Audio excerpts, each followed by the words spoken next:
alhamdulillah kita ucapkan kepada Allah Subhanahu wa taala karena berdoa kita bisa bertemu di ruangan ini dalam rangka kegiatan diseminasi pemahaman dan penerapan modul 1.4 budaya positif. Salawat barengan salam tidak lupa kita haturkan kepada Nabi besar kita yakni Nabi Muhammad sallallahu alaihi wasallam. Allahumma sholli ala Muhammad wa ala. Terima kasih Bapak Ibu semua yang sudah hadir di ruangan ini. Mudah-mudahan dengan kegiatan ini bisa kita terapkan semuanya di SMA 3 Penang ini tentang diseminasi pemahaman dan penerapan budaya positif modul 1.4.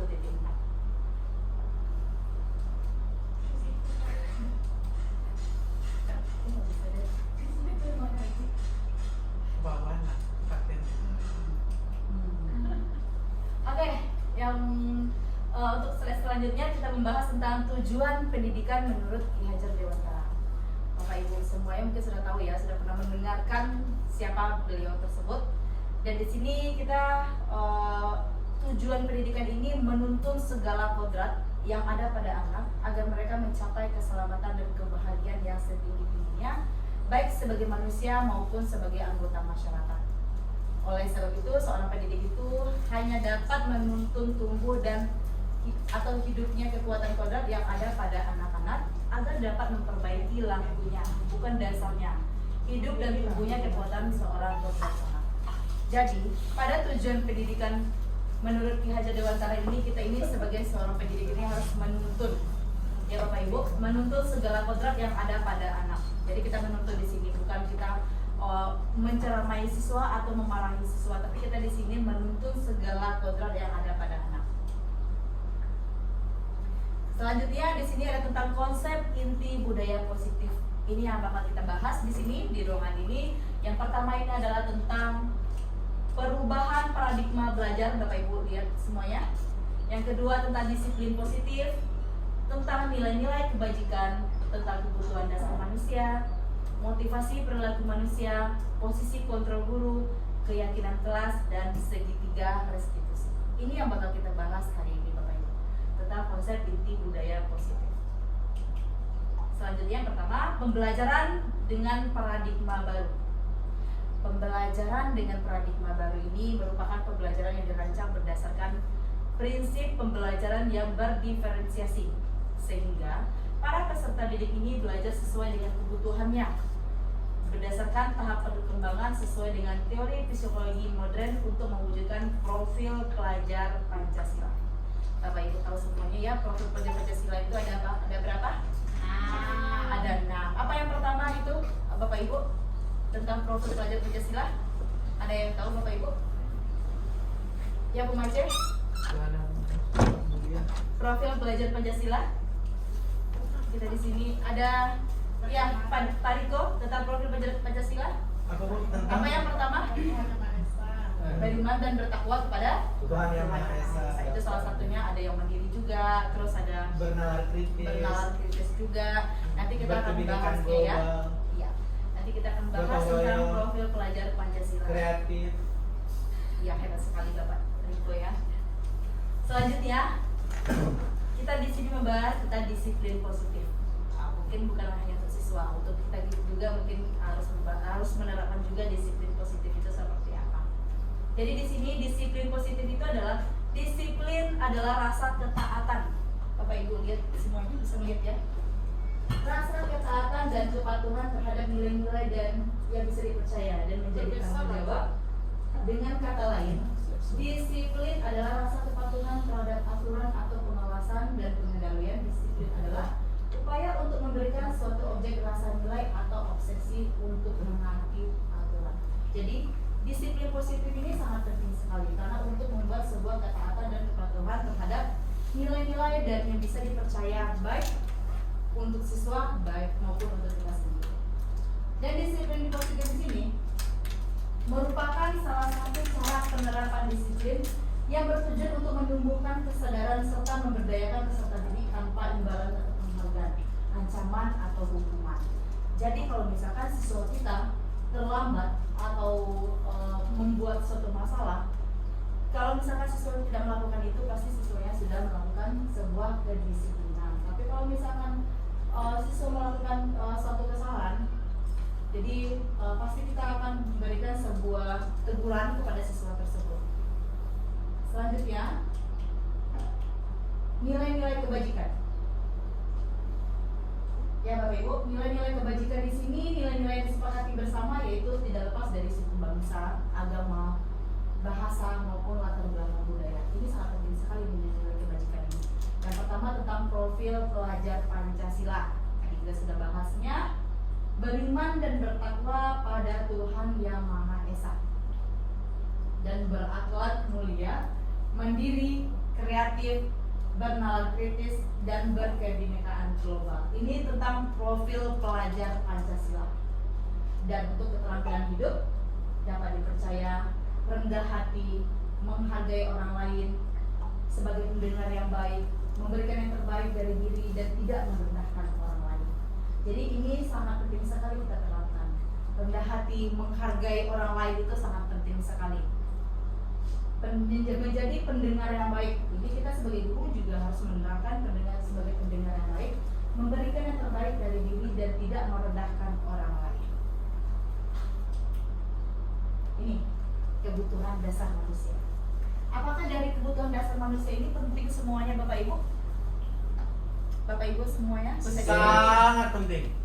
Iya, kebutuhan dasar manusia ini sangat penting sekali. Penting Bu, penting. Rasanya Bapak Ibu apa yang belum didapatkan dari kebutuhan dasar manusia ini?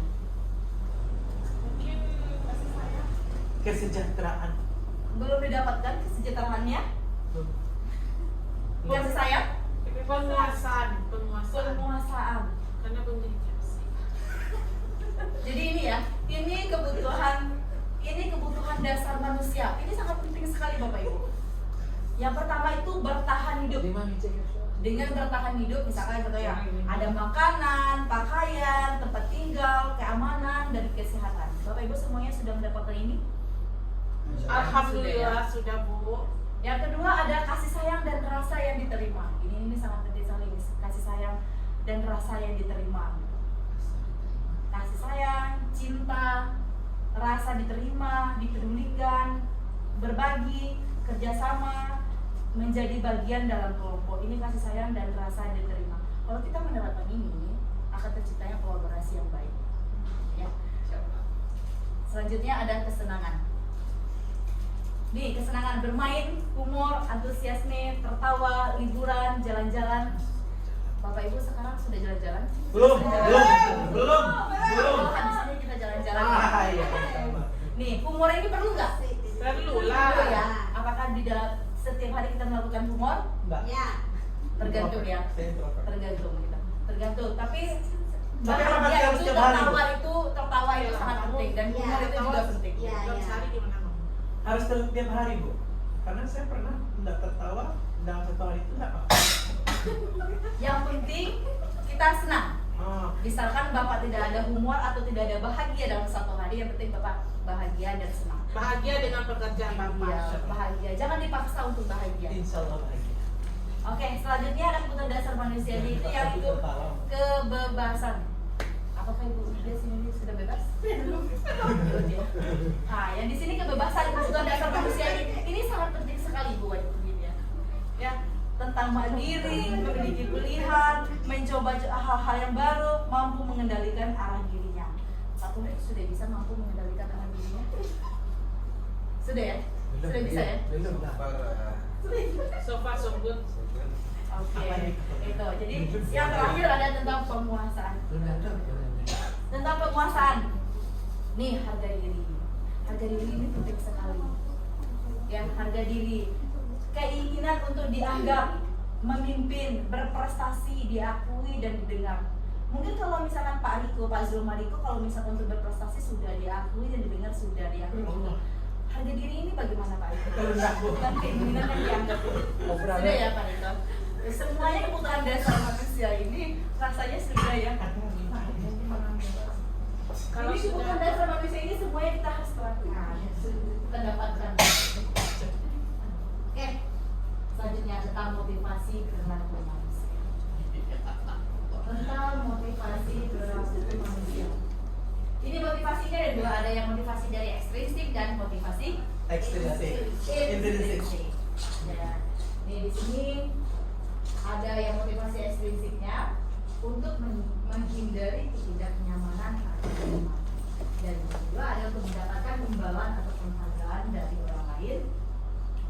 Terus kalau misalkan motivasi intrinsik ini untuk menjadi orang yang mereka inginkan dan menghargai diri sendiri dengan nilai-nilai yang mereka kuasai.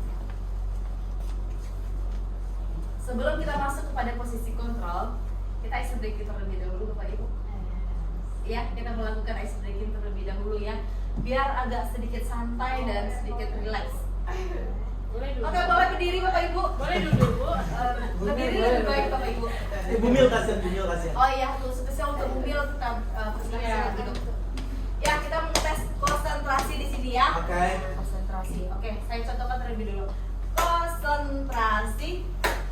Ingin Widya, misalkan seperti itu. Dan Widya langsung jawabnya kepada guru yang lain. Saya ulang sekali lagi. Ya, ya.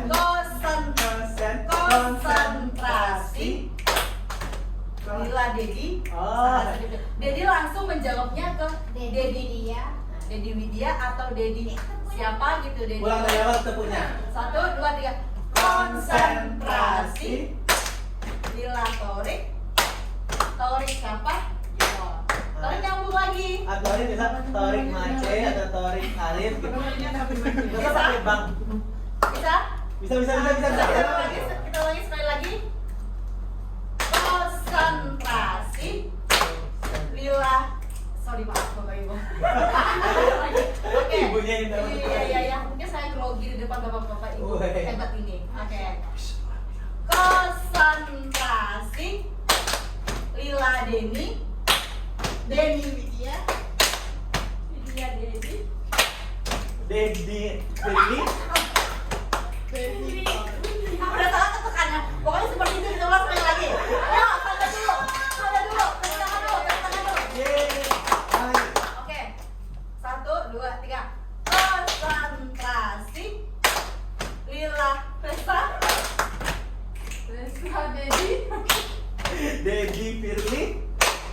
Firly Mutia. Widya. Ya. Aku udah terlalu sekali lagi kita iniin ya. Kalau yang agak terbata berarti itu yang kalah begitu. Satu kali lagi kita iniinnya. Harus cepat. 1, 2, 3. Konsentrasi. Lila Arif. Dedi Widya. Widya Firly. Firly Torik. Firly Widya. Torik. Torik lagi. Ya. Harusnya tadi tuh Torik siapa gitu ya. Ya, kita sebutkan nama kita sendiri terlebih dahulu. Oke, gitu ya. Udah relax ya Bapak Ibu. Kita lanjut lagi ke materi selanjutnya. Di sini ada 5 posisi kontrol. Ya, 5 posisi kontrol. Yang pertama sebagai manajer, sebagai pemantau, sebagai teman, sebagai pemberi rasa bersalah, sebagai pemberi hukuman. Mungkin tergantung sekolahnya ini. Mungkin kelima ini mungkin tergantung sekolahnya kita, tergantung sekolahnya kita. Apakah kelima-limanya ini sudah diterapkan di sekolah atau bagaimana? Tapi kalau bisa, kita sebagai manajer itu yang paling penting. Kalau sebagai pemberi hukuman, sebagai pemberi rasa bersalah, itu kalau bisa kita jauhkan dari sebagai seorang pendidik. Di sini kita akan bahas 5 posisi kontrol dulu. Yang pertama ini ada contohnya sebagai penghukum. Kasusnya anak terlambat masuk kelas. Nah, di sini posisi kontrolnya berdiri di depan kelas selama 1 jam pelajaran berlangsung. Apakah kita sebagai seorang pendidik menerapkan seperti itu? Mungkin tidak ya. Kalau bisa kita jauhkan ini sebagai penghukum. Ini contohnya berdiri di depan kelas sama seperti kita mempermalukan lah istilahnya seorang siswa kita yang mendapatkan sebuah hukuman, kita suruh berdiri di depan kelas. Selanjutnya di sini sebagai pembuat rasa bersalah yang posisi kontrolnya yang kedua. Contohnya kan sudah sering kali ibu bilang, tapi selalu membuat ibu kecewa. Itu contohnya pembuat rasa bersalah. Jadi siswa itu setelah kita berbicara seperti itu, siswa itu rasanya dalam hati, oh iya saya membuat ibu kecewa gitu. Jadi rasanya seorang peserta didik itu dia membuat rasa bersalah. Selanjutnya untuk posisi kontrolnya nih sebagai teman. Contohnya, ayolah ikuti aturan sekolah, bantu ibu ya. Untuk kali ini tidak apa-apa, besok jangan ulangi lagi ya. Sebenarnya bagus sebagai teman ini. Tapi kalau misalkan kita selalu menerapkan posisi kontrol seperti ini, siswa pun tidak ada merasa takut kepada kita. Karena kita bisa diajak untuk diskusi. Dia tidak akan menerapkan kedisiplinan nanti. Ini contohnya sebagai teman. Selanjutnya ada sebagai pemantau. Kita sebagai seorang guru, sebagai pemantau. Kamu sudah melanggar aturan sekolah. Kamu tahu kan apa konsekuensinya? Letak tas kamu dan minta surat izin ke piket. Nah, ini kita sebagai pemantau. Agak keras juga kita sedikit ini. Nah, ini yang sebagai manajer. Apakah kamu tahu apa kesalahanmu? Sekarang coba pikirkan bagaimana cara kamu memperbaiki kesalahan kamu. Mungkin kalau untuk saat sekarang ini, untuk peserta didik ini tidak bisa dikeraskan semuanya. Mungkin kita di sini bisa menerapkan sebagai posisi kita sebagai manajer ya Bapak Ibu. Kalau di sekolah kita ini, di SMA 3 Painan ini, dari 5 posisi kontrol, yang mana sudah kita terapkan? Siapa yang bisa menyampaikan? Ya, Pak Riko? Sebagai manajer, Bu. Sebagai manajer, karena di sekolah kita ini, kalau pada saat sekarang ini, kalau sebagai penghukum, anak kadang-kadang ini, Bu, kena mentalnya. Atau misalnya timbul rasa tidak percayanya pada guru. Kalau seandainya kita penghukum, tapi kalau sebagai manajer, kayaknya ini bisa diterapkan dan lebih baik diterapkan karena mengajak anak untuk memperbaiki kesalahannya. Iya, bagus sekali Pak Riko. Kalau misalkan siswanya dengan sikap atau tingkah lakunya agak berlebihan, apakah kita tetap melakukan sebagai manajer ataukah kita melakukan dia sebagai penghukum? Bagaimana Pak Riko? Bisa jadi Bu, bisa jadi juga. Tapi kalau mungkin karena di manajer itu ada tadi menstabilkan tindakan. Ya. Kemudian kita validasi juga di sana. Jadi kalau kita menstabilkan tindakan itu, bagaimanapun tingkah laku anak bisa kita stabilkan dengan menggunakan teknik sebagai seorang manajer. Oke, yang bagus sekali Pak Riko. Dan kita berikan kalian di ruangan ini. Oke, jadi itu ya 5 posisi kontrol itu jadi tergantung kita sih sebenarnya. Tapi kita harus menerapkannya itu yang sikapnya sebagai manajer. Mungkin ini solusi yang paling bagus. Jangan langsung menghabis siswa. Kalau misalkan siswa itu ada punya kesalahan, langsung kita menterornya atau dia membawa handphone yang tidak kita perbolehkan, tapi kita tanya sesuatu dulu kepada siswa tersebut apa masalahnya. Setiap manusia itu pasti punya kesalahan, tapi disinilah kita sebagai seorang pendidik ini mencarikan solusi dari permasalahan tersebut. Itu ya Bapak Ibu. Kita lanjutkan keyakinan kelas. Nah itu. Ini tentang keyakinan kelas. Sebelum kita melakukan PBM di kelas atau proses belajar mengajar di kelas, kita utamakan terlebih dahulu membuat sebuah keyakinan kelas. Gitu. Jadi kalau gunanya itu, kalau seandainya siswa kita melanggar, mereka ingat apa keyakinan kelas yang sudah dilanggarnya. Gitu. Kesepakatan apa yang sudah dilanggarnya. Di sini kita buatnya berupa pernyataan itu secara universal. Ini dari mereka sendiri nih keyakinan kelas ini. Dibuat di dalam pernyataan positif. Sedikit agar mudah diingat, disesuaikan dengan kondisi sekolah agar lebih mudah diterapkan. Melibatkan semua warga kelas dalam pembuatannya. Kira-kira apa contohnya ya Bapak Ibu untuk misalkan kita membuat sebuah keyakinan kelas untuk siswa kita di dalam kelas? Datang tepat waktu, misalkan seperti itu. Menghargai pendapat teman. Saling menghargai pendapat teman. Tidak keluar masuk ketika jam PBM berlangsung kecuali hal yang mendesak, misalkan ke kamar mandi. Nah, mungkin seperti itu kan kesepakatan di dalam kelas. Kalau mereka melanggarnya, nanti mereka akan ingat apa keyakinan kelas yang sudah mereka langgar. Oke. Selanjutnya ini contoh-contohnya. Kita buat pakai kertas ini dulu, nanti di papan tulis di depan. Kita buat sama mereka seperti apa keyakinan kelasnya, apa-apa yang mereka sampaikan. Terus nanti ini bisa juga dengan kesepakatan kelas seperti ini. Nanti kita pajang di dalam kelas. Mereka akan melihat keyakinan kelas apa yang jangan dilanggar, tentang disiplin, tanggung jawab, tentang kebersihan. Pokoknya contohnya seperti itu. Ya, ini contoh untuk kesepakatan kelas. Nih, kita masuk lagi kepada segitiga restitusi. Jadi segitiga restitusi di sini merupakan suatu dialog yang dijalankan oleh guru agar bisa menghasilkan murid yang mandiri dan bertanggung jawab. Ini kemarin mungkin kami sudah menerapkan seperti apa segitiga restitusinya, mencarikan solusi kepada siswa. Kalau misalkan siswa itu punya permasalahan, ini, karena kita sudah prakteknya. Yang pertama itu menstabilkan identitas. Ada 3 restitusi, segitiga restitusi. Yang pertama itu menstabilkan identitas. Di sini kita berbuat kesalahan itu wajar. Tidak ada manusia yang sempurna. Ibu juga pernah melakukan hal itu. Ini kita berbicara ya, seolah-olah kita berbicara kepada siswa ya. Sekarang kita tidak mencari siapa yang salah, tapi kita mencari solusi dari permasalahan tersebut.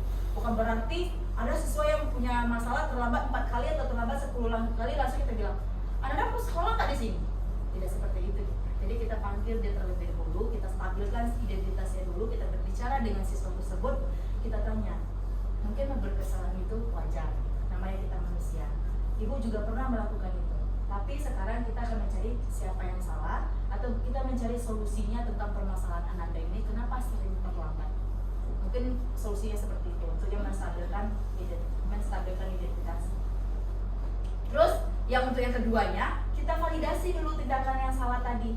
Ibu yakin kamu pasti punya alasan mengapa kamu melakukan hal itu. Hal yang wajar jika kamu melakukan itu untuk melindungi atau mempertahankan sesuatu yang penting bagimu. Padahal kamu bisa melakukan hal yang lebih buruk daripada itu. Ini ketika siswa itu melakukan kesalahan, kita diskusi seperti ini pada siswa itu. Ibu yakin kamu pasti punya alasan. Bukan langsung sekolah sesuka hati kamu di sini, atau kamu mau keluar dari sini atau bagaimana. Kita tidak seperti itu merespon pada siswa yang mempunyai kesalahan. Kita bawa siswa kita duduk dan kita bertanya dengan segitiga restitusi. Dan yang terakhir, kita sampaikan kepada siswa tersebut apa keyakinan kelas kita yang sudah dilanggar. Kalau misalkan dia sering terlambat, tadi berarti keyakinan kelas apa yang sudah dilanggarnya? Berarti disiplin, gitu ya, disiplin yang sudah dilanggar. Terus nilai-nilai apa yang telah disepakati bersama? Apa yang nilai-nilai yang disepakati bersama di dalam kelas tadi? Terus kelas impian yang seperti apa yang kamu harapkan? Kamu ingin menjadi orang yang seperti apa? Kita bawa dia langsung ke sini. Kita putar langsung pikirannya ke sini. Bukan permasalahannya tentang terlambatnya itu yang kita terus bahas sama dia, tapi apa permasalahannya? Jadi kita di sini mencarikan sebuah solusi. Bisa dipahami Bapak Ibu untuk materi ini? Bisa ya, untuk segitiga restitusi. Mungkin itu gambaran dari segitiga restitusi tentang disiplin positif, tentang bagaimana cara menuntun kita sebagai seorang guru. Mungkin itu untuk presentasi saya tentang kalau ada yang ingin memberikan kritik dan saran, terus ada yang memberikan sebuah pertanyaan, saya buka. Ada yang ingin memberikan kritik dan saran? Ya Bapak Ibu, silakan.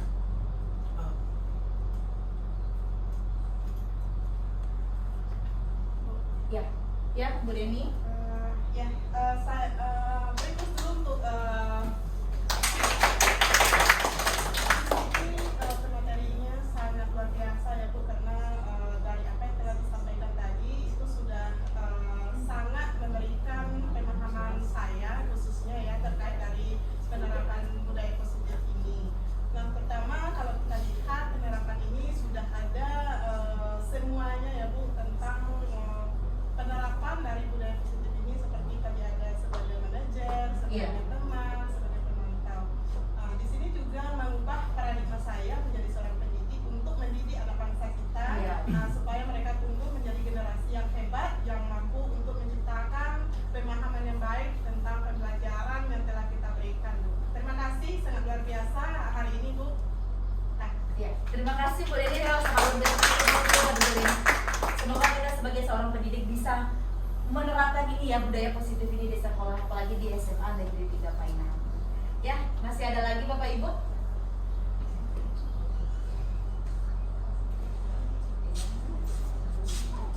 Masih ada Bapak Ibu? Apakah sudah bisa dipahami semuanya? Oh ya, kepada Ibu Firly.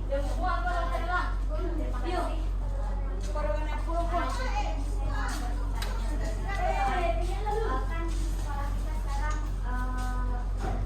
ada sebuah budaya yang sepertinya udah lumayan budaya curiga boleh. Jadi sekarang banyak kecurigaan gitu kan, apalagi anak-anak kita ada kesini kadang anak kita yang apakah masih bisa diterapkan materi yang buruk ini di sekolah kita dalam Enggak. keadaan saya hanya Benar.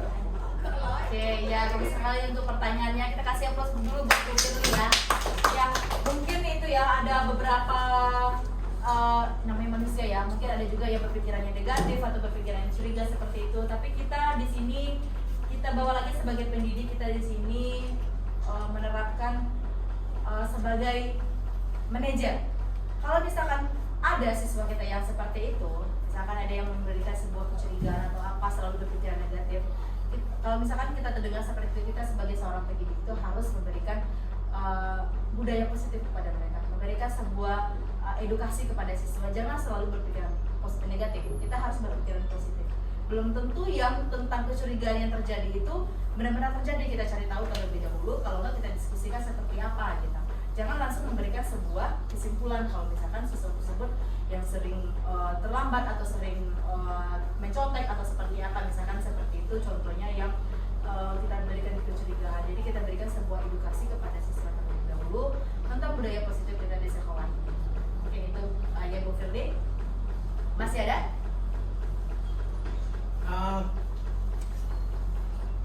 Ya. Bu, Ya, Pak Riko. misalnya kalau untuk posisi manajer itu, Salah. kira-kira apa tantangan yang kita hadapi ketika kita menjadi seorang manajer? Karena kalau rasanya kalau kita nanya kepada anak, kadang-kadang mungkin ada anak yang yang justru denial, kadang-kadang dia menolak mengakui kesalahannya. Oke, bagus sekali pertanyaannya. Kasih aplaus dulu buat Pak Riko. Ya, mungkin ada siswa yang seperti itu juga kita temukan di sekolah ya. Kalau misalkan seorang siswa tersebut seperti itu mendapatkan sebuah masalah, jangan kita tanya di depan orang lain. Kalau bisa kita bawa dia dulu ke dalam ke ruangan yang bisa kita berbicara berdua terlebih dulu sama dia, empat mata gitu. Kita diskusikan dulu terlebih dahulu. Mungkin kalau misalkan di tempat yang rame-rame mungkin tidak mau siswanya menceritakan seperti apa. Ya, mungkin malu ya Bu Yola. Jadi kalau kita bawa dia ke ruangan dulu, kita berikan dulu pencerahan kepada dia, kenapa permasalahannya, apa permasalahan yang terjadi. Ya, mungkin apa permasalahan yang terjadi. Jadi jangan langsung ada siswa tangkap HP-nya atau apa, langsung kita di depan orang banyak kita mempermalukan. Jangan. Kita berikan dia dulu, kita panggil dia ke tempat berdua, empat mata, dan kita mencarikan sebuah solusi, dan nanti pasti dia akan menceritakan apa yang terjadi. Dengan ada beberapa janji, mungkin kita tidak akan membongkar kepada orang lain. Mungkin itu saja. Ya, Bapak Ibu, mungkin ini untuk presentasi saya hari ini. Baik Bapak Ibu, untuk memberikan semangat kita ice breaking dulu sebentar ya. Ice breakingnya gampang sekali, mudah sekali. Kalau misalkan saya bilang selamat pagi, tepukannya 3 kali. Kalau saya bilang selamat siang, tepukannya 2 kali. Kalau selamat sore, tepukannya 1 kali. Dan kalau misalkan untuk selamat malam, kosong gitu. Bisa ya? Gampang ya? Oke, kita mulai dari sekarang. Tepuk selamat siang. Serentak lah Bapak Ibu. Ayo, kita mulai. Selamat siang. Selamat malam. Yuk kita konsentrasi Bapak Ibu. Selamat siang malam. Siang malam. Kan siang aja, malamnya nggak ada selamat. Ya, selamat pagi malam. Selamat sore. Sore. Sore nggak ada. Sore nggak ada. Oke, terima kasih. Kita kasih aplaus dulu buat kita semua. Ya, kita lanjutkan materi. Ya, Bapak Ibu, tadi kita sudah membahas tentang segitiga restitusi. Saya juga sudah menerapkan juga di sekolah kemarin. Kita akan menonton sebentar bagaimana segitiga restitusi yang saya terapkan bersama siswa di sekolah. Ini ya Bapak Ibu. Kita akan menonton sebentar ini dengan permasalahan siswa yang ada yang mencontek ke temannya gitu. Jadi dia marah kepada temannya karena sering mencontek tidak ada usaha sendiri. Jadi saya mengambil di sini ada 2 kasus.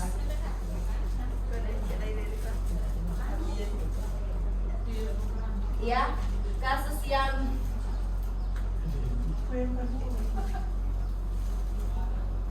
ini kasus yang pertama ya Bapak Ibu. dia tidak terima, Afifah itu tidak terima pekerjaannya selalu dicontek oleh temannya. Jadi dia marah dan tidak dapat menahan emosi. Jadi kami kemarin saya sudah melakukan bersama. Dibesarkan ini. Yang di atas, di atas. Besarkan ya Pak di. Nah, turun. Ini ya. Ini yang satu lagi yang si A. Bisa terdengar suaranya Bapak Ibu? Enggak. Mungkin HP ini laptopnya sudah jelek Bapak Iya. Ibu. Kenapa ada pakai speaker, Bu? Oh iya. Terdengar enggak bisa terdengar. Bisa didengar Bapak Ibu? Enggak. Ini yang pertama saya melakukannya itu terlebih dahulu menstabilkan validitas, menstabilkan ini. Habis itu saya melakukan validasi tindakan yang salah. Dan yang terakhir saya melakukan ya Pak Riko, saya melakukan itu menanyakan keyakinan gitu. Pasti dia punya alasan. Kalau untuk validitasnya, untuk kesalahannya pasti dia punya alasan kenapa dia marah-marah. Ternyata alasannya temannya selalu mencontek. Temannya selalu mencontek dan tidak ada usaha sendiri gitu. Jadi terakhir saya bertanya menanyakan keyakinannya di sini Bapak Ibu, Pak Iko. Di sini saya menanyakan keyakinan kelasnya apa tentang keyakinan kelas yang sudah dilanggar. Jadi dia menjawab untuk keyakinan kelasnya itu disiplin dan saling menghargai, saling menghormati gitu ya, saling menghargai dan saling menghormati. Jadi kalau misalkan dia punya masalah dengan siswa seperti teman dia di kelas, dia berdiskusi dengan wali kelas atau dengan guru sendiri, jangan marah-marah di dalam kelas tersebut. Itu untuk kasus pertama kemarin. Jadi saya melakukan 2 kasus. Kasus yang kedua dengan Fahri, dia sering terlambat ke sekolah. Mohon maaf ya Bapak Ibu semuanya tidak bisa mendengarkan suaranya. Pokok gambarannya saya sudah melakukan segitiga restitusi kepada kedua siswa tersebut. Mungkin ini gambarannya dan mungkin bisa nanti kita terapkan, kita sebagai seorang pendidik harus menerapkan segitiga restitusi ini. Mungkin ini saja untuk materi tentang budaya positif. Ada tanggapannya, ada sarannya dari Bu Melita? Pertanyaan saja, Bu. Nah ya, pertanyaan dia. Silakan Bu Melita. Oh iya. Pertanyaannya seperti ini. Karena Ibu tadi sudah sudah menjalankan bagaimana segitiga restitusi. Ya, dikurangi lagi suaranya Bu Melita. Saya Belum makan ya, Bu? Iya belum makan.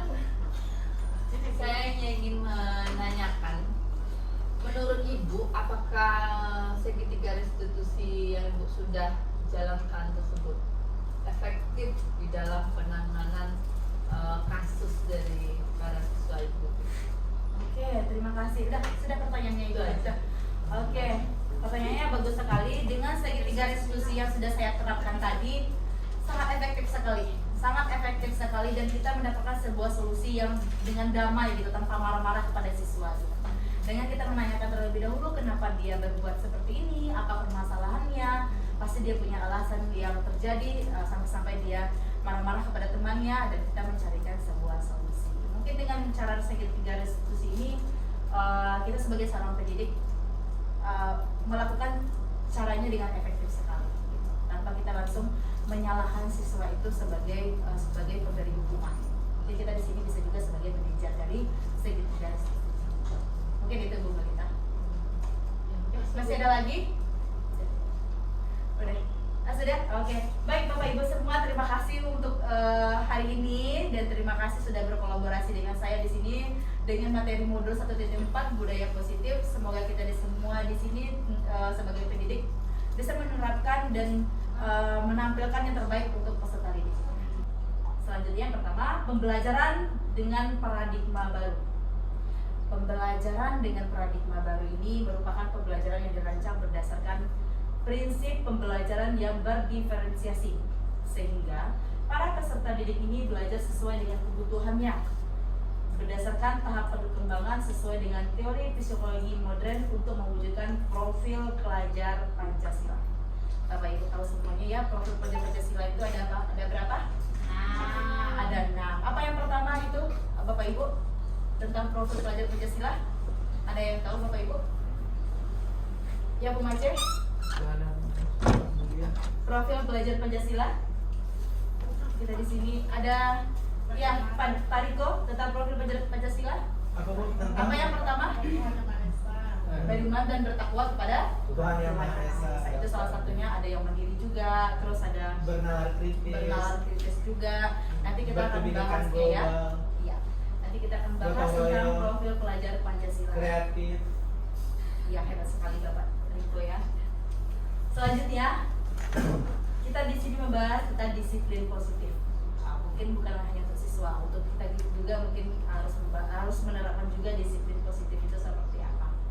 Jadi di sini disiplin positif itu adalah rasa ketaatan. Bapak Ibu lihat semuanya bisa lihat ya. Rasa ketaatan dan kepatuhan terhadap nilai-nilai dan yang bisa dipercaya dan menjadi tanggung jawab. Dengan kata lain, disiplin adalah rasa kepatuhan terhadap aturan atau pengawasan dan pengendalian. Disiplin adalah upaya untuk memberikan suatu objek rasa nilai atau obsesi untuk menaati aturan. Jadi disiplin positif ini sangat penting sekali karena untuk membuat sebuah ketaatan dan kepatuhan terhadap nilai-nilai dan yang bisa dipercaya baik untuk siswa baik maupun untuk kita sendiri. Dan disiplin positif di sini merupakan salah satu cara penerapan disiplin yang bertujuan untuk menumbuhkan kesadaran serta memberdayakan peserta didik tanpa imbalan atau penghargaan, ancaman atau hukuman.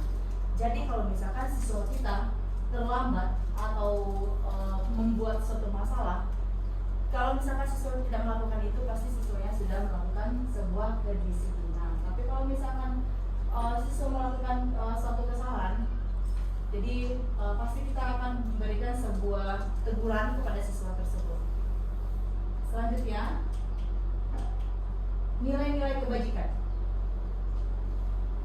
Ya Bapak Ibu, nilai-nilai kebajikan di sini nilai-nilai yang disepakati bersama, yaitu tidak lepas dari suku bangsa, agama, bahasa maupun latar belakang budaya. Ini sangat penting sekali nilai-nilai kebajikan ini. Yang pertama tentang profil pelajar Pancasila. Tadi kita sudah bahasnya. Beriman dan bertakwa pada Tuhan Yang Maha Esa, dan berakhlak mulia, mandiri, kreatif, bernalar kritis, dan berkebinekaan global. Ini tentang profil pelajar Pancasila. Dan untuk keterampilan hidup, dapat dipercaya, rendah hati, menghargai orang lain, sebagai pendengar yang baik, memberikan yang terbaik dari diri, dan tidak merendahkan orang lain. Jadi ini sangat penting sekali kita terapkan. Rendah hati, menghargai orang lain itu sangat penting sekali. Menjadi pendengar yang baik. Jadi kita sebagai guru juga harus menerapkan sebagai pendengar yang baik, memberikan yang terbaik dari diri dan tidak merendahkan orang lain. Ini kebutuhan dasar manusia. Apakah dari kebutuhan dasar manusia ini penting semuanya Bapak Ibu? Bapak Ibu semuanya? Sangat penting. Iya, kebutuhan dasar manusia ini sangat penting sekali. Penting Bu, penting. Rasanya Bapak Ibu apa yang belum didapatkan dari kebutuhan dasar manusia ini? Mungkin kasih sayang. Kesejahteraan. Belum didapatkan kesejahteraannya? Kasih sayang? Penguasaan. Penguasaan. Karena pendidikan. Jadi ini ya, ini kebutuhan dasar manusia. Ini sangat penting sekali Bapak Ibu. Yang pertama itu bertahan hidup. Dengan bertahan hidup, misalkan contohnya ada makanan, pakaian, tempat tinggal, keamanan, dan kesehatan. Bapak Ibu semuanya sudah mendapatkan ini? Alhamdulillah sudah Bu. Yang kedua ada kasih sayang dan rasa yang diterima. Ini sangat penting sekali, kasih sayang dan rasa yang diterima. Kasih sayang, cinta, rasa diterima, dipedulikan, berbagi, kerjasama, menjadi bagian dalam kelompok. Ini kasih sayang dan rasa yang diterima. Kalau kita menerapkan ini, akan terciptanya kolaborasi yang baik. Ya. Selanjutnya ada kesenangan. Nih, kesenangan bermain, humor, antusiasme, tertawa, liburan, jalan-jalan. Bapak Ibu sekarang sudah jalan-jalan? Belum. Habis ini kita jalan-jalan. Iya. Nih, humor ini perlu nggak? Perlu Perlu lah. ya. Apakah di dalam setiap hari kita melakukan humor? Enggak. Ya. Tergantung ya. Saya introvert. Tergantung kita. Tergantung. Tapi Tapi apa bahagia harus itu, tiap hari, tertawa itu sangat penting dan humor itu juga penting. Iya. Dalam sehari gimana Bu? Harus tiap hari Bu. Karena saya pernah tidak tertawa dalam satu hari itu enggak apa. Yang penting kita senang.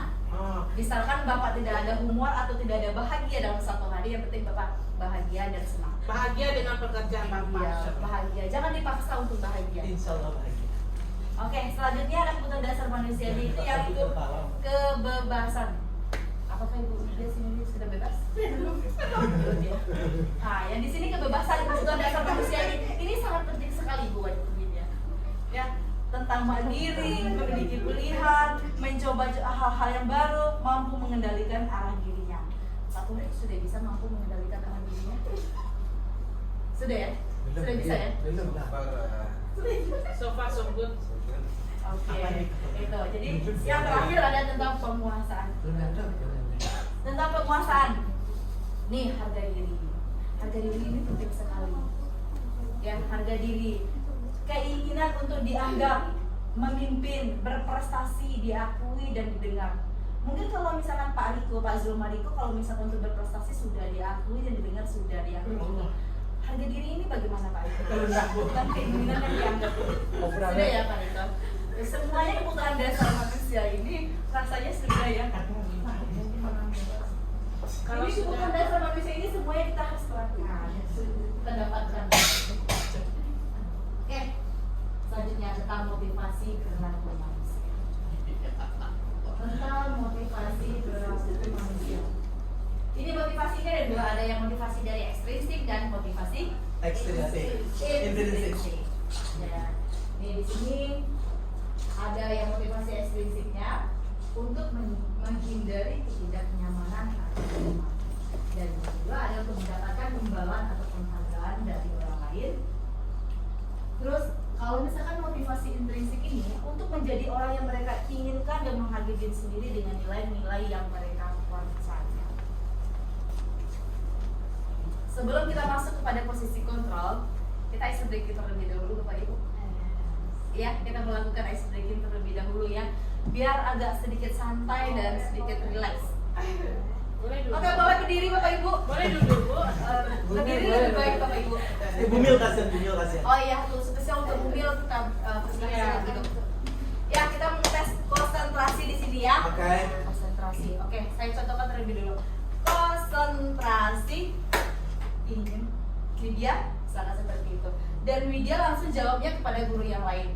Saya ulang sekali lagi. Ya, ya. Konsentrasi. Lila Dedi. Oh. Dedi langsung menjawabnya ke Dedi Widya atau Dedi siapa gitu Dedi. Ulang dari awal kita punya. 1, 2, 3. Konsentrasi. Lila Torik. Torik siapa? Torik nyambung lagi. Torik bisa Torik Mace atau Torik Arif gitu. Bisa pakai bang. Bisa? Bisa. Kita ulangi sekali lagi. Konsentrasi. Lila. Sorry maaf Bapak Ibu. Oke. Ibunya yang tahu. Iya. Mungkin saya grogi di depan Bapak-bapak Ibu. Woi. Hebat ini. Oke. Konsentrasi. Lila Deni. Deni Widya. Widya Dedi. Dedi. Aku udah salah ketukannya. Pokoknya seperti itu kita ulang sekali lagi. Ayo, tanda dulu. Tepuk tangan dulu. Yeay. Oke. 1, 2, 3. Konsentrasi. Lila Resta. Dedi. Dedi Firly.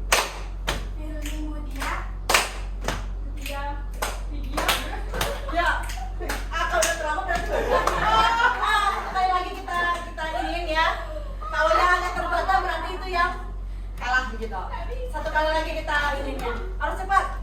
1, 2, 3. Konsentrasi. Lila Arif. Dedi Widya. Widya Firly. Torik. Firly Widya. Torik. Torik lagi. Ya. Harusnya tadi tuh Torik siapa gitu ya. Ya, kita sebutkan nama kita sendiri terlebih dahulu. Oke, gitu ya. Udah relax ya Bapak Ibu. Kita lanjut lagi ke materi selanjutnya. Di sini ada 5 posisi kontrol. Ya, 5 posisi kontrol. Yang pertama sebagai manajer, sebagai pemantau, sebagai teman, sebagai pemberi rasa bersalah, sebagai pemberi hukuman. Mungkin tergantung sekolahnya ini. Mungkin kelima ini mungkin tergantung sekolahnya kita, tergantung sekolahnya kita. Apakah kelima-limanya ini sudah diterapkan di sekolah atau bagaimana? Tapi kalau bisa, kita sebagai manajer itu yang paling penting. Kalau sebagai pemberi hukuman, sebagai pemberi rasa bersalah, itu kalau bisa kita jauhkan dari sebagai seorang pendidik. Di sini kita akan bahas 5 posisi kontrol bullying. Yang pertama ini ada contohnya sebagai penghukum. Kasusnya anak terlambat masuk kelas. Nah, di sini posisi kontrolnya berdiri di depan kelas selama 1 jam pelajaran berlangsung. Apakah kita sebagai seorang pendidik menerapkan seperti itu? Mungkin tidak ya. Kalau bisa kita jauhkan ini sebagai penghukum. Ini contohnya berdiri di depan kelas sama seperti kita mempermalukan istilahnya seorang siswa kita yang mendapatkan sebuah hukuman, kita suruh berdiri di depan kelas. Selanjutnya di sini sebagai pembuat rasa bersalah yang posisi kontrolnya yang kedua. Contohnya kan sudah sering kali ibu bilang, tapi selalu membuat ibu kecewa. Itu contohnya pembuat rasa bersalah. Jadi siswa itu setelah kita berbicara seperti itu, siswa itu rasanya dalam hati, oh iya saya membuat ibu kecewa gitu. Jadi rasanya seorang peserta didik itu dia membuat rasa bersalah. Selanjutnya untuk posisi kontrolnya, nih sebagai teman. Contohnya, ayolah ikuti aturan sekolah, bantu ibu ya. Untuk kali ini tidak apa-apa. Besok jangan ulangi lagi ya. Sebenarnya bagus sebagai teman ini. Tapi kalau misalkan kita selalu menerapkan posisi kontrol seperti ini, siswa pun tidak ada merasa takut kepada kita. Karena kita bisa diajak untuk diskusi. Dia tidak akan menerapkan kedisiplinan nanti. Ini contohnya sebagai teman. Selanjutnya ada sebagai pemantau. Kita sebagai seorang guru sebagai pemantau. Kamu sudah melanggar aturan sekolah. Kamu tahu kan apa konsekuensinya? Letak tas kamu dan minta surat izin ke piket. Nah, ini kita sebagai pemantau. Agak keras juga kita sedikit ini. Nah, ini yang sebagai manajer. Apakah kamu tahu apa kesalahanmu? Sekarang coba pikirkan bagaimana cara kamu memperbaiki kesalahan kamu. Mungkin kalau untuk saat sekarang ini untuk peserta didik ini tidak bisa dikeraskan semuanya. Mungkin kita di sini bisa menerapkan sebagai posisi kita sebagai manajer ya Bapak Ibu. Kalau di sekolah kita ini di SMA 3 Painan ini dari 5 posisi kontrol yang mana sudah kita terapkan? Siapa yang bisa menyampaikan? Ya, Pak Riko. Sebagai manajer Bu. Sebagai manajer karena di sekolah kita ini kalau pada saat sekarang ini kalau sebagai penghukum anak kadang-kadang ini Bu kena mentalnya atau misalnya timbul rasa tidak percayanya pada guru kalau seandainya kita penghukum. Tapi kalau sebagai manajer kayaknya ini bisa diterapkan dan lebih baik diterapkan karena mengajak anak untuk memperbaiki kesalahannya. Iya, bagus sekali Pak Riko. Kalau misalkan siswanya dengan sikap atau tingkah lakunya agak berlebihan, apakah kita tetap melakukan sebagai manajer ataukah kita melakukan dia sebagai penghukum? Bagaimana Pak Riko? Bisa jadi Bu, bisa jadi juga. Tapi kalau mungkin karena di manajer itu ada tadi menstabilkan tindakan. Ya. Kemudian kita validasi juga di sana. Jadi kalau kita menstabilkan tindakan itu bagaimanapun tingkah laku anak bisa kita stabilkan dengan menggunakan teknik sebagai seorang manajer. Oke, yang bagus sekali Pak Riko dan kita berikan kalian ruangan ini. Oke, jadi itu ya 5 posisi kontrol itu jadi tergantung kita sih sebenarnya. Tapi kita harus menerapkannya itu yang sikapnya sebagai manajer. Mungkin ini solusi yang paling bagus. Jangan langsung menghabis siswa. Nah, kalau misalkan siswa itu ada punya kesalahan langsung kita menterornya atau dia membawa handphone yang tidak kita perbolehkan, tapi kita tanya sesuatu dulu kepada siswa tersebut apa masalahnya. Setiap manusia itu pasti punya kesalahan, tapi disinilah kita sebagai seorang pendidik ini mencarikan solusi dari permasalahan tersebut. Itu ya Bapak Ibu. Kita lanjutkan keyakinan kelas. Nah itu, ini tentang keyakinan kelas. Sebelum kita melakukan PBM di kelas atau proses belajar mengajar di kelas, kita utamakan terlebih dahulu membuat sebuah keyakinan kelas. Gitu. Jadi kalau gunanya itu kalau seandainya siswa kita melanggar, mereka ingat apa keyakinan kelas yang sudah dilanggarnya. Gitu, kesepakatan apa yang sudah dilanggarnya. Di sini kita buatnya berupa pernyataan itu secara universal. Ini dari mereka sendiri nih keyakinan kelas ini. dibuat di dalam pernyataan positif. Sedikit agar mudah diingat, disesuaikan dengan kondisi sekolah agar lebih mudah diterapkan. Melibatkan semua warga kelas dalam pembuatannya. Kira-kira apa contohnya ya, Bapak Ibu, untuk misalkan kita membuat sebuah keyakinan kelas untuk siswa kita di dalam kelas? Datang tepat waktu, misalkan seperti itu. Menghargai pendapat teman. Saling menghargai pendapat teman. Tidak keluar masuk ketika jam PBM berlangsung kecuali hal yang mendesak, misalkan ke kamar mandi. Nah, mungkin seperti itu kan kesepakatan di dalam kelas. Kalau mereka melanggarnya, nanti mereka akan ingat apa keyakinan kelas yang sudah mereka langgar. Oke. Selanjutnya ini contoh-contohnya, kita buat pakai kertas ini dulu, nanti di papan tulis di depan. Kita buat sama mereka seperti apa keyakinan kelasnya, apa-apa yang mereka sampaikan. Terus nanti ini bisa juga dengan kesepakatan kelas seperti ini. Nanti kita pajang di dalam kelas. Mereka akan melihat keyakinan kelas apa yang jangan dilanggar, tentang disiplin, tanggung jawab, tentang kebersihan. Pokoknya contohnya seperti itu. Ya, ini contoh untuk kesepakatan kelas. Nih, kita masuk lagi kepada segitiga restitusi. Jadi segitiga restitusi di sini merupakan suatu dialog yang dijalankan oleh guru agar bisa menghasilkan murid yang mandiri dan bertanggung jawab. Ini kemarin mungkin kami sudah menerapkan seperti apa segitiga restitusinya, mencarikan solusi kepada siswa kalau misalkan siswa itu punya permasalahan. Nah ini, nah kita sudah prakteknya. Yang pertama itu menstabilkan identitas. Ada 3 restitusi, segitiga restitusi. Yang pertama itu menstabilkan identitas. Di sini kita berbuat kesalahan itu wajar, tidak ada manusia yang sempurna. Ibu juga pernah melakukan hal itu. Ini kita berbicara ya, seolah-olah kita berbicara kepada siswa ya. Sekarang kita tidak mencari siapa yang salah, tapi kita mencari solusi dari permasalahan tersebut. Bukan berarti ada siswa yang punya masalah terlambat 4 kali atau terlambat 10 kali langsung kita bilang, "Anda mau sekolah nggak di sini?" Tidak seperti itu. Jadi kita panggil dia terlebih dahulu, kita stabilkan identitasnya dulu, kita berbicara dengan siswa tersebut, kita tanya, mungkin berkesalahan itu wajar, namanya kita manusia. Ibu juga pernah melakukan itu, tapi sekarang kita akan mencari siapa yang salah, atau kita mencari solusinya tentang permasalahan Anda ini, kenapa sering terlambat. Mungkin solusinya seperti itu, untuk yang menstabilkan identitas.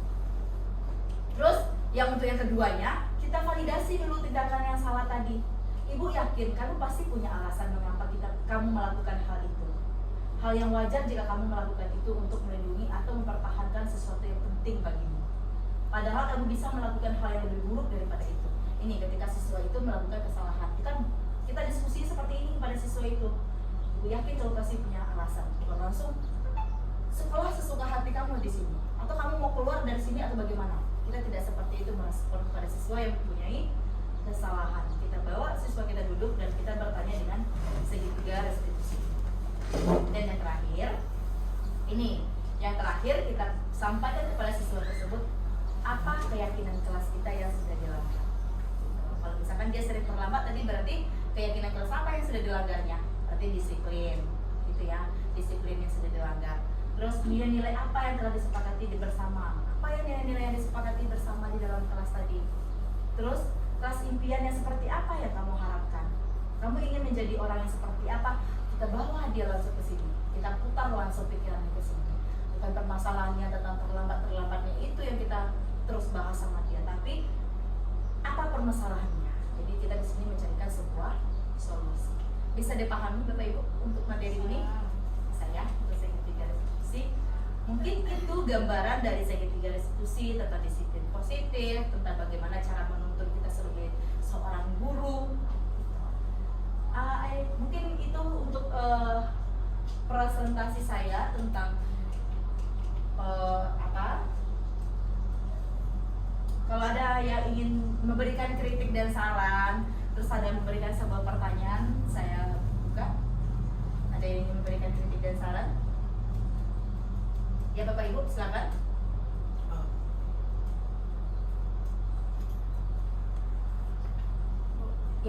Ya, Bu Deni. Saya berikut dulu untuk materinya sangat luar biasa ya Bu, karena dari apa yang telah disampaikan tadi itu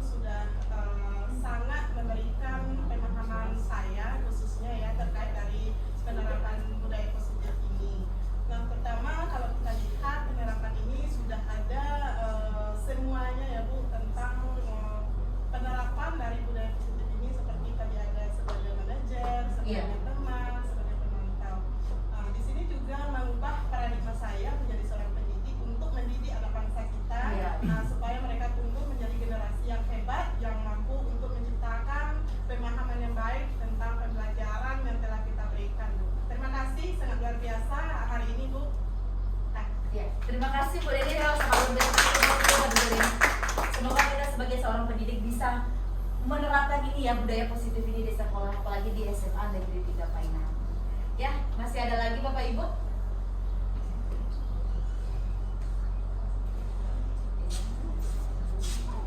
Masih ada Bapak Ibu?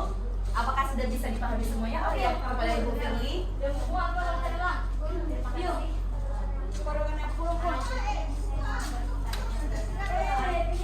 Kan sekolah kita sekarang ada sebuah budaya yang sepertinya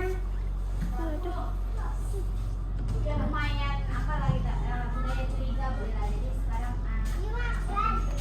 banyak kecurigaan gitu kan saya, apalagi anak-anak kita ada yang kesini kadang anak kita yang apakah masih bisa diterapkan budaya Oh. ini Karena di sekolah kita dalam keadaan sekarang yang banyak benar.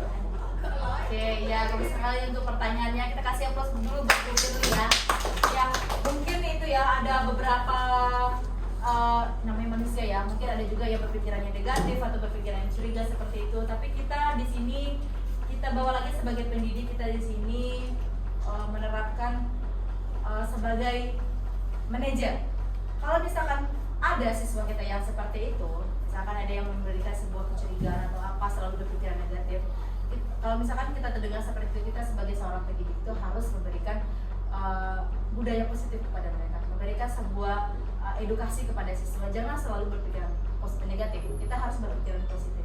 Belum tentu yang tentang kecurigaan yang terjadi itu benar-benar terjadi, kita cari tahu terlebih dahulu. Kalau enggak, kita diskusikan seperti apa gitu. Jangan langsung memberikan sebuah kesimpulan kalau misalkan siswa tersebut yang sering terlambat atau sering mencontek atau seperti apa, misalkan seperti itu contohnya yang kita berikan kecurigaan. Jadi kita berikan sebuah edukasi kepada siswa terlebih dahulu tentang budaya positif kita di sekolah. Oke, itu ya Bu Firly. Masih ada?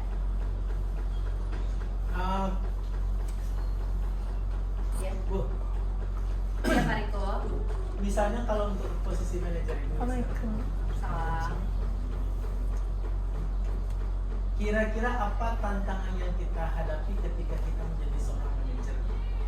Karena kalau rasanya kalau kita nanya kepada anak, kadang-kadang mungkin ada anak yang yang justru denial, kadang-kadang dia menolak mengakui kesalahannya. Oke, bagus sekali pertanyaannya. Kasih aplaus dulu buat Pak Riko.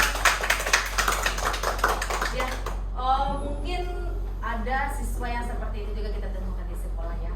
Kalau misalkan seorang siswa tersebut seperti itu mendapatkan sebuah masalah, jangan kita tanya di depan orang banyak. Kalau bisa kita bawa dia dulu ke dalam ke ruangan yang bisa kita berbicara berdua terlebih dulu sama dia, 4 mata gitu. Kita diskusikan dulu terlebih dahulu. Mungkin kalau misalkan di tempat yang ramai-ramai mungkin tidak mau siswanya menceritakan seperti apa.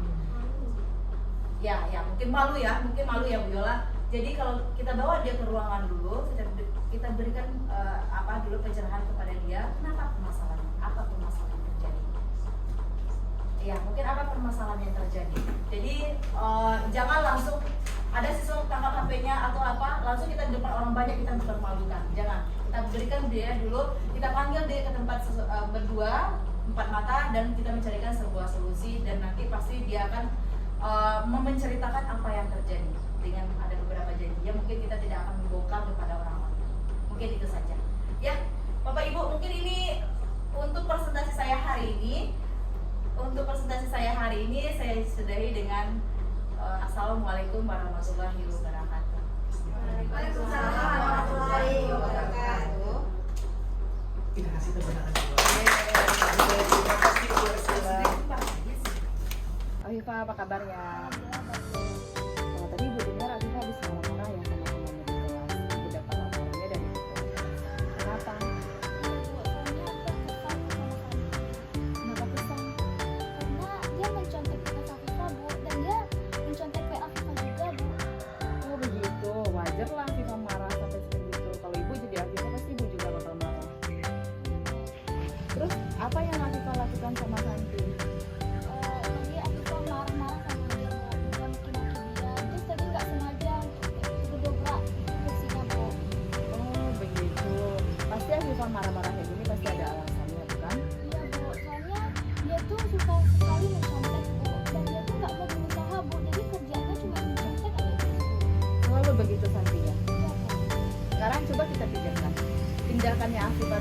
sampai marah-marah, kesal, sampai dobraknya kursi, apakah itu sesuai dengan keyakinan kelas kita? Tidak. Tidak. Berarti keyakinan kelas apa yang Afifah langgar? Saling menghormati antar teman, Bu. Apakah saling menghormati antar teman itu penting? Penting, Bu, sangat penting, Bu. Jadi kalau ketika Afifah marah-marah, apa yang harus Afifah ini perhatikan? Harus selalu sabar, Bu. Jadi nggak langsung marah-marah. Apakah Afifah bersedia untuk memperbaiki masalah ini? Bersedia, Bu. Seperti apa? Kalau misalkan sampai dapat mencontek lagi, Bu, Afifah langsung lapor ke wali kelas atau ke mata pelajaran gitu, Bu. Jadi nggak marah-marah ke panitia langsung. Oke, itu perlu dipertahankan ya. Kalau misalkan ada permasalahan, silahkan lapor sama wali kelas atau dengan guru mata tersebut. Ya udah, sekarang Afif masuk kelas lagi ya. Assalamualaikum warahmatullahi wabarakatuh. Perkenalkan, nama saya Afifah Humaira, berasal dari kelas 11 F1. Saya senang sekali ketika diajak diskusi dengan ibu guru untuk mengendalikan amarah saya ketika saya sedang bermasalah dengan teman saya di kelas. Untuk itu, saya jadi bisa untuk lebih bersabar dan juga lebih pintar dalam menangani masalah tersebut. Terima kasih. Assalamualaikum warahmatullahi wabarakatuh. Sini dulu. Mari, Ibu dengar dari guru tiket, Ibu dapat laporan udah sering terlambat ya. Seingatnya Fani udah berapa kali Fani terlambat? Udah 4 kali ya terlambat ya. Mungkin itu manusiawi ya, dan manusia itu pasti punya kesalahan ya. Apakah Fani mau mencarikan solusinya? Ingin mendapatkan solusinya? Iya, Fani sering terlambat itu pasti punya alasan. Apa alasan Fani sering terlambat?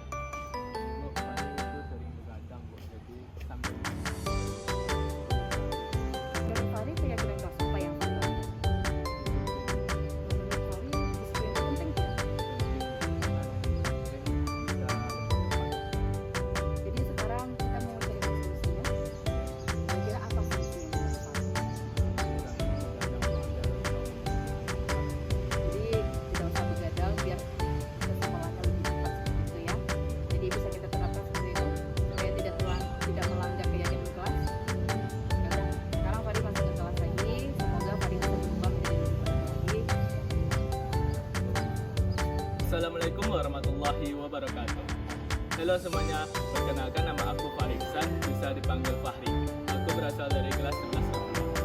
Terima kasih kepada ibu guru karena telah mengajak saya berdiskusi mengenai permasalahan yang saya lakukan. Dan saya tidak akan begadang lagi agar ke sekolah dengan tepat waktu. Sekian, terima kasih. Assalamualaikum warahmatullahi wabarakatuh.